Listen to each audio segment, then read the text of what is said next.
So I'm sitting down here with Tom to talk a little bit about Dreamlords Resurrection. Could you just give us a brief glimpse of what kind of game it's like? It's a massively multiplayer real-time strategy game. So it's a combination of MMORPG, but the actual battles are as a real-time strategy game similar to StarCraft. Apart from having sort of big battles, you also have a very deep management component in the game. You construct new buildings, research various skills and technologies, and you train your army and so on. So this is the third iteration of the game, and it's been around for a while. Could you give us a little bit of a glimpse into the world and what's unique about it? Right. It's a fantasy world. You play a demigod called a Dreamlord. There are higher gods above you, both good and bad. As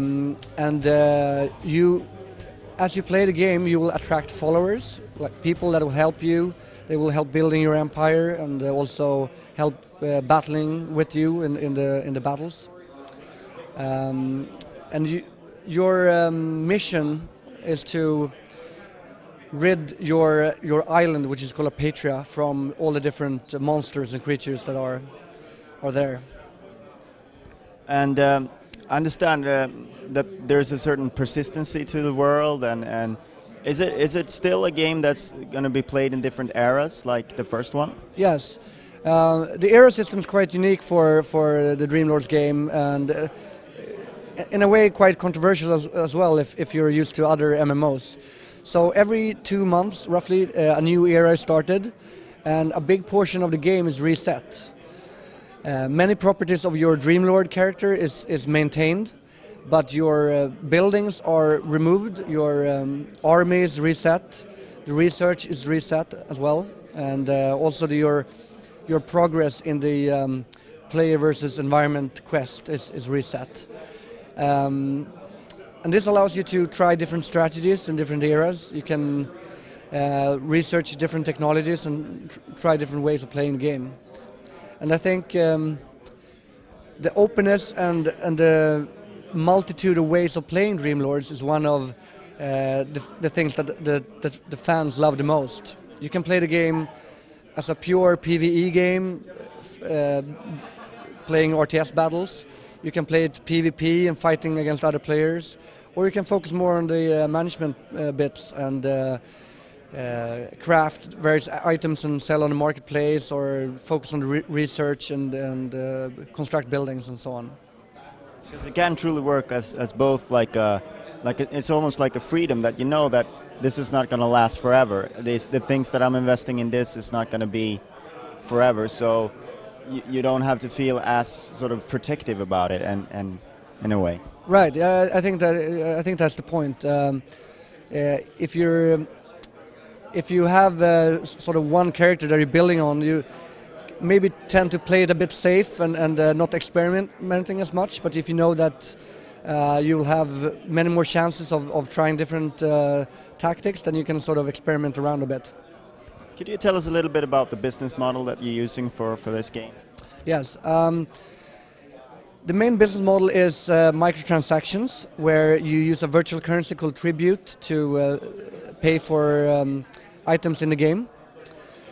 There's also a premium subscription model. It's slightly geared more towards hardcore players because it unlocks a few features that hardcore players really love, but new players don't care that much about.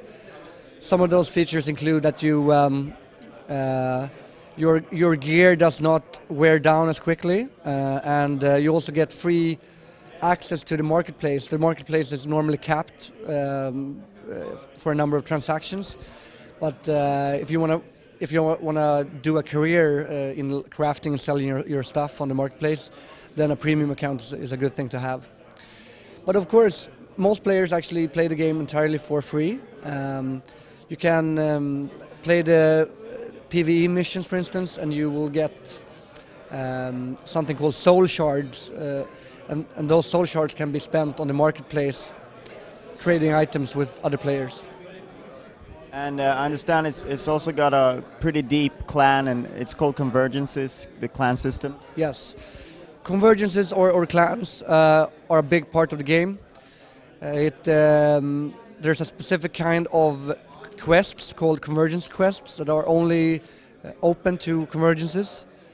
There's also a big chunk of the player versus player gameplay where you battle for territory. For that you need to belong to a convergence as well. So I understand the game is in beta right now, this version of it. When are you aiming to be hitting, live, getting live?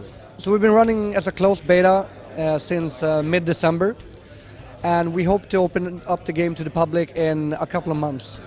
It's getting there. It's more about making sure the Paradox Connect platform can take the users and so on. The game is already pretty much complete. Thank you very much for your time. Thank you.